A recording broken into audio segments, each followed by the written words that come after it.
Are you tired of spending too much on groceries? What if I told you that you could save $2,000 a year with just a few simple habits? Stick around to find out how. I used to be one of those people who'd walk into a grocery store without a plan, grab whatever looked good, and then stare in disbelief at the checkout total. But then I started implementing a few key strategies, tiny little tweaks to my routine, and the savings started piling up. We're talking about real, tangible savings that you can track, and it feels incredible to see that grocery bill shrink week after week. I'm going to break down the exact 6 habits that transformed my spending. Let's get into it. Alright, so the first habit, and honestly this one is a cornerstone for saving big, is meal planning. Before I started meal planning, I was basically winging it every single day. I'd get home from work, stare into the abyss of my fridge, and then either order takeout or make a last-minute dash to the store, grabbing whatever was quick and easy, which usually meant expensive and not always healthy. This lack of planning was a recipe for overspending every single time. Meal planning forces you to think ahead. You decide what you're going to eat for the week, breakfast, lunch, and dinner, and then you build your shopping list based on the ingredients for those meals. Another massive benefit of meal planning is the reduction in food waste. When you plan your meals, you buy only what you need for those specific recipes. This targeted approach drastically cuts down on spoilage. And it's not just about saving money, it's also about saving time and stress. Imagine knowing exactly what's for dinner every night. No more last-minute panic, no more what should we eat debates. You've already done the thinking. This frees up mental energy and makes your evenings smoother. You can even get the whole family involved in planning, which can be a fun way to ensure everyone gets something they like, reducing complaints and picky eating. So, how do you actually do it? It's simpler than you think. Grab a piece of paper, a whiteboard, or use a digital app. Look at your schedule for the upcoming week. Are there nights you'll be out? Nights you'll have more time to cook? Plan accordingly. Then, browse some recipe websites, your favorite cookbooks, or just think about meals you enjoy. Write them down for each day, then list out all the ingredients you'll need. Okay, habit number 2, and this one can feel incredibly satisfying when you see the per-unit savings, is buying in bulk. Now, before you imagine your entire house overflowing with giant vats of mayonnaise, let me clarify. We're talking strategic bulk buying, focusing primarily on non-perishable items or things you know you'll use before they go bad. The core principle here is that manufacturers and retailers often offer a lower price per unit, per ounce, per pound, per item, when you buy a larger quantity. Think about things like rice, pasta, oats, flour, sugar, canned goods like tomatoes or beans, coffee, tea, toilet paper, paper towels, soap, and cleaning supplies. These are items with a long shelf life, meaning you don't have to worry about them spoiling quickly if you buy a larger package. I used to buy the small bag of rice or the single can of beans, thinking I was being frugal by not spending a lot at once. But then I started paying attention to the unit price, usually listed on the shelf tag. It was a revelation. The larger bag of rice might cost more up front, but the price per pound was significantly lower. Over time, those small savings on each item really add up. It's about playing the long game with your pantry staples. Of course, there are a few caveats. First, you need space to store these bulk items. If you live in a tiny apartment with minimal storage, buying a 50-pound bag of flour might not be practical. So assess your storage situation. Maybe you can clear out a shelf in a closet or utilize underbed storage. Get creative. Alright, let's talk about habit number 3, using coupons and taking advantage of discounts. Now, some people hear coupons and picture their grandma meticulously clipping newspapers for hours.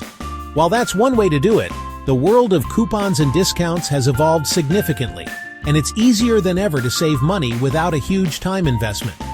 Ignoring these opportunities is like leaving free money on the table, and we definitely don't want to do that.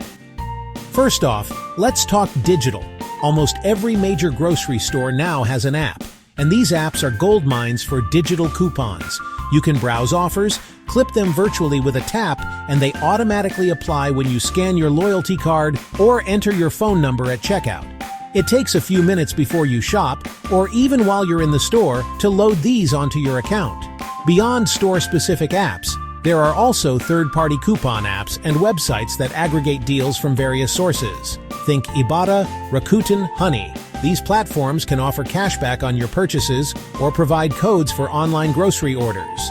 Don't forget about traditional paper coupons either.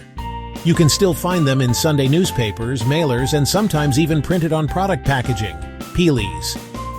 Another huge aspect of this is paying attention to weekly sales flyers.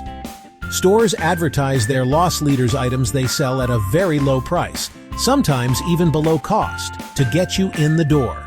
Plan your meals. See habit number 1 around these sale items. Loyalty programs are also a no-brainer. Signing up is usually free, and it unlocks access to sale prices, digital coupons, and sometimes even points or rewards that can be redeemed for future discounts or free items. Make sure you're signed up everywhere you shop frequently. Okay, moving on to habit number 4. And this one is so simple yet so incredibly effective. Always, and I mean, shop with a list. This might seem like basic advice, but you'd be surprised how many people wander into a grocery store without a clear plan of what they need to buy. And when you don't have a list, you're a prime target for every marketing trick in the book designed to make you spend more. Your shopping list is your battle plan. It's your defense against impulse buys, those tempting end cap displays, and the ooh that looks good moments that add unnecessary items and costs to your cart. When you have a list derived from your meal plan, habit number 1, remember, you have a clear mission. You go in, get what's on the list, and get out. It sounds almost military, but it works. Think about the psychology here. Grocery stores are meticulously designed to encourage browsing and unplanned purchases. They place essential items like milk and eggs at the back, so you have to walk past countless other products. They use appealing packaging, strategic lighting, and even specific scents to trigger your desire to buy. Your list is your shield against these tactics. It keeps you focused and on track.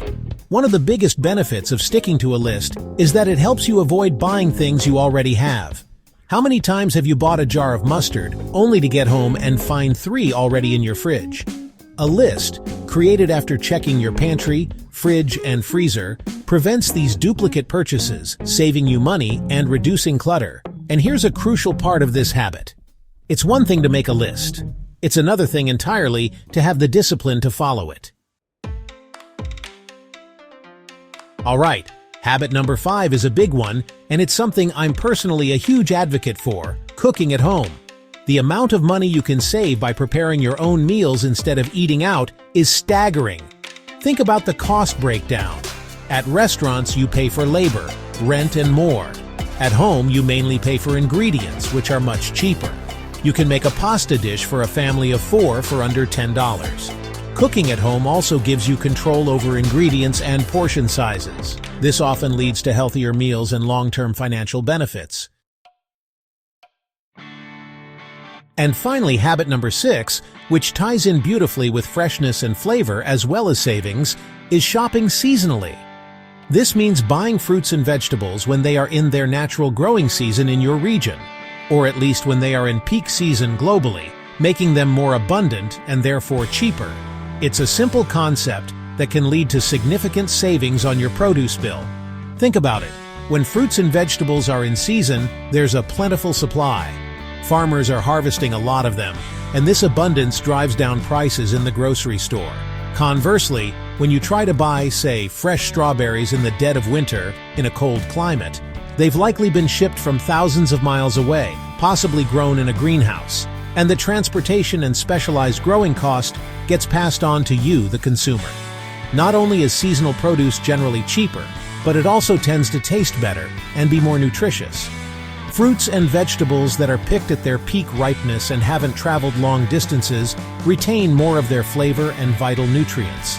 So, you're getting a superior product for less money. That's a win-win if I've ever heard one. Your taste buds and your wallet will thank you. So, how do you know what's in season?